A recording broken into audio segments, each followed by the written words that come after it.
I know my camera a little crooked. I'm trying to make some. I don't know how y'all YouTubers that sit in y'all cars be doing the camera thing. But let me get this out the way before I go in on what the video is about. So I was gonna do a smoke break. This was gonna be smoke break 13, but as you can see, it's raining in the ATL, and with it raining ATL, I'm probably not gonna be able to smoke tonight, which is great because I got other stuff I got to do anyway. So I just pull over the car and make this video. I want to give a shout out to Groovy Cigars. Groovy Cigars is located in McDonough, Georgia. If you get off on Highway 20, as soon as you get off the exit, right there next to Chick-fil-A. But if you don't know the highways around here, you go to I-75 South, you get off at exit 218, boom, black-owned cigar shop. And they are the largest retailers that house black-owned cigar companies. I got 2 black-owned cigars. One I had to get one. I just got it for the name ATL. So just for the name ATL, I got this cigar. And I got another black company called Big Boys. I'm gonna try this today. They said that the black version of the ATL, they can't keep in stock. It stays sold out, which makes me proud because I thought I was the only person that loved dark cigars. They're way more stronger, but everybody's loving them now. So when they get them in stock, I'm gonna try to get me one of those as well too.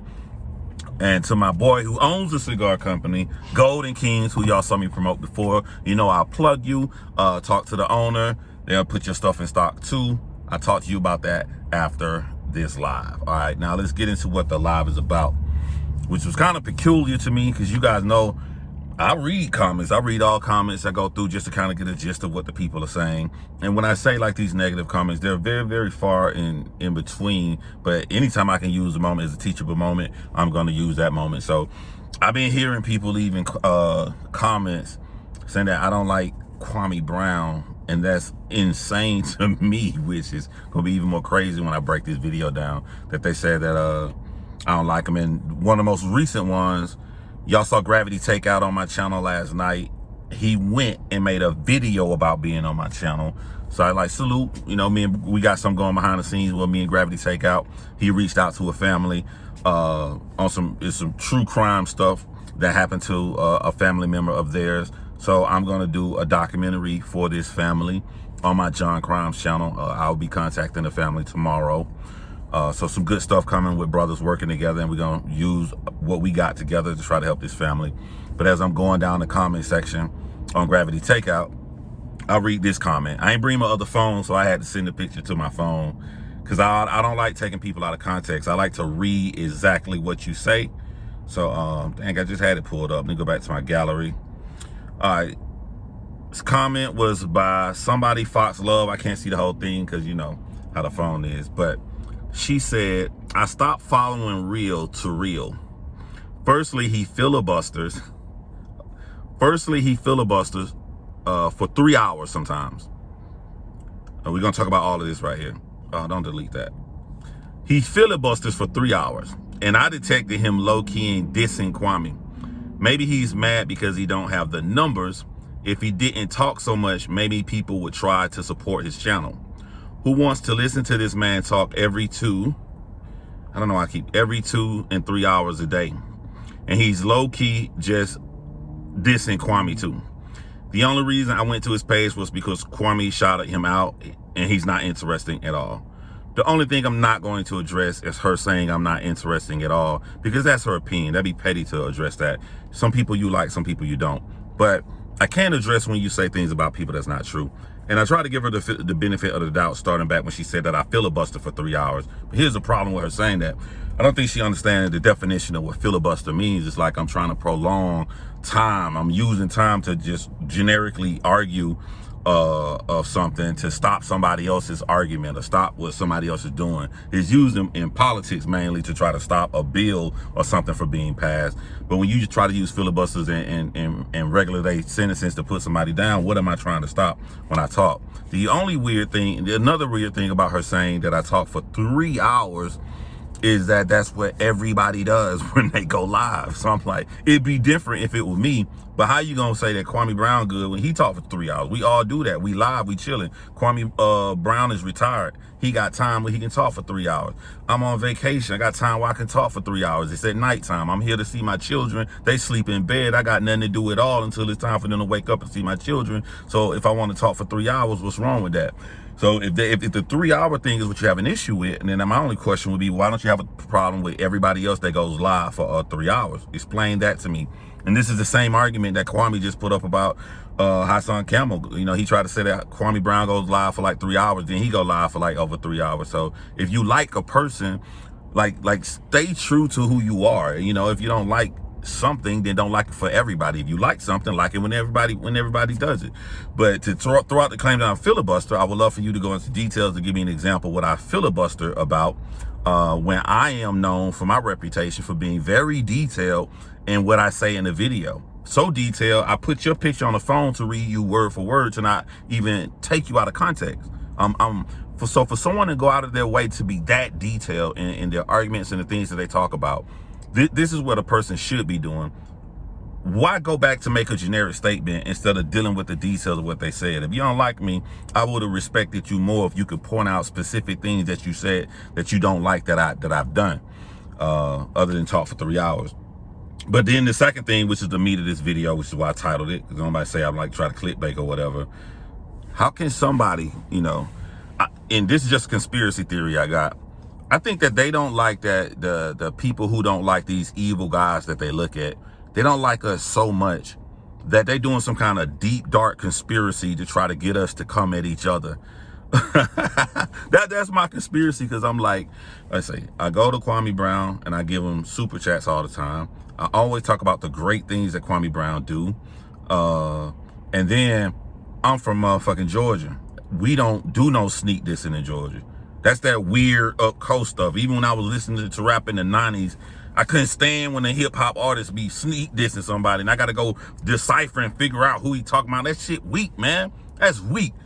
So it's two things that my reputation is over here, but you said that I'm over here. So you must not watch me that much, because my reputation is I don't sneak this. If I don't like something, I will say it. I have been saying it for 10 years. I've been saying it in situations people wouldn't say it. Even when I was covering battle rap, I'll cover the hardest battle rap. I'll cover people like Math Hoffa, who punching guys and knocking them out on stage and break them down intelligently, go to the event where they at, and they talk to me and they be like, yo, bro, I was mad at your video you made about me, but when I listened to the things that you were saying, you know, your video helped me out. I really needed that. That's how they come to me.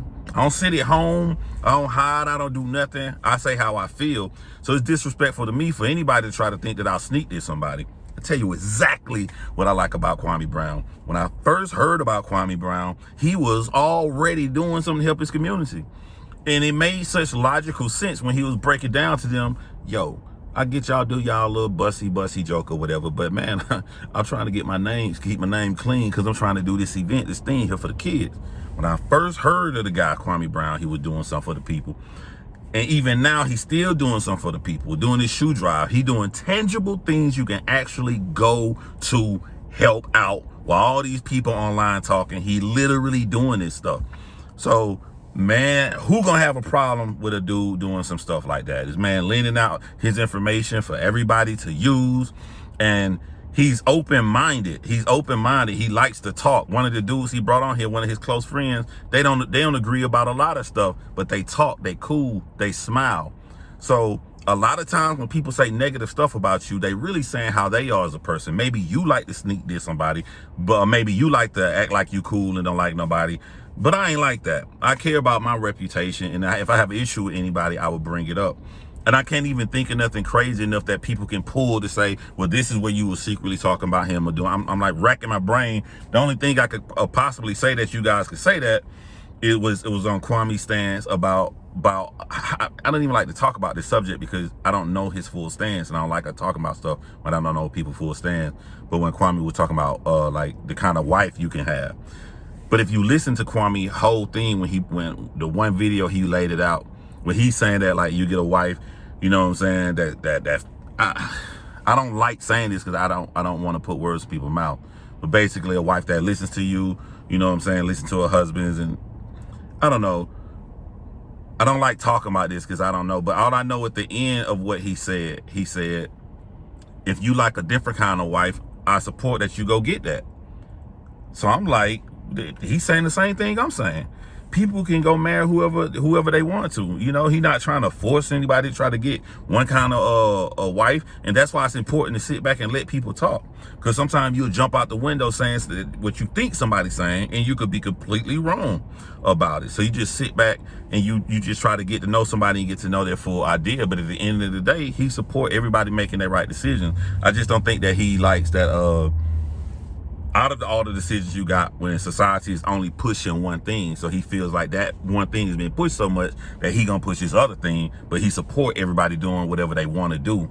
What the fuck can you argue about that with? So that's cool with me. So I can't even think of nothing that these people would try to come out here and try to make this argument that I don't like Kwame Brown, when I'm literally going to his events to support the things that he's doing. And I agree, all the people who try to come at him, they deserve it, because you messing with somebody for no reason. I don't even strongly hate everybody that came at Kwame Brown. I don't hate Dr. Boyce Watkins. I think Dr. Boyce Watkins has a lot of good things that he can offer. I just simply think that he's a pompous man who loves his title, and he likes to use that to belittle people. So with me having a channel where I show people how to debate and articulate their ideas, to say their point of view, he was the perfect person to use in that scenario. Like, hold on, y'all don't be afraid of nobody like that. Let me show you, he just a regular dude like everybody else, and he got the same issues, same problem. So I had to break Dr. Boyce Watkins down. But I don't hate him. I walk past Dr. Boyce Watkins in the store. I ain't gonna make no face or nothing. I'm just gonna be doing whatever I was doing before. I don't hate him. I strongly dislike dangerous people that can hurt our society. I strongly dislike people who don't take their words serious, who can come out here and say certain things like what you could do to a little boy hypothetically, and what you can do to a woman when she's passed out hypothetically. Those are the kind of disgusting individuals that I don't want to F with or be around, and I don't care what happened to them. But everybody I disagree with on my channel, I don't hate. You know, you saw a couple people come on my channel and we debate, we talk, and it was great right after it. It was great. The 2 times I had people that strongly disagree with me who came on my channel, it was great right after it. And that's what we should be pushing. You don't have to agree with what everybody say, but overall, like 90-some%, man, I rock with Kwame and what he says and what he does. Gravity Takeout had said something real deep too. He was like, he's saying the same thing I'm saying. You're not gonna agree with what everybody says, but that overall message and what they preach and what they putting out here to the world, that's what I agree with Kwame Brown, and that's why I rock with Kwame Brown. But y'all got to get it out of y'all head to think that people trying to go against each other just because you feel, you ain't even got nothing I disagree with the dude about, but just because you feel that way, you go out there and put this stuff out here to the world. So next time I go live, it's probably gonna be about a 3-hour video, because I don't have nothing to do with my kids sleep or whatever, and when I'm smoking my cigars and we having a good time. Also too, when I go live for those long times, my live isn't trickling down. People aren't leaving. It'd be the same amount of people on there from the beginning that it was to the end, and I have to leave. So that shows that people are interested in what I have to say. And I know that everybody not gonna be everybody's cup of tea. So if you don't like my style or like what I do, I wish you much love and success on finding the YouTubers and stuff that you do like. But I'd appreciate it that even in your dislike of me, you do not put out information that is not true. Your boy got to get back up in traffic, man. Hopefully, if the sun come up, we go live and we'll do that Smoke Break 13. If not, I'll catch y'all in the next one. Salute, and it's been real.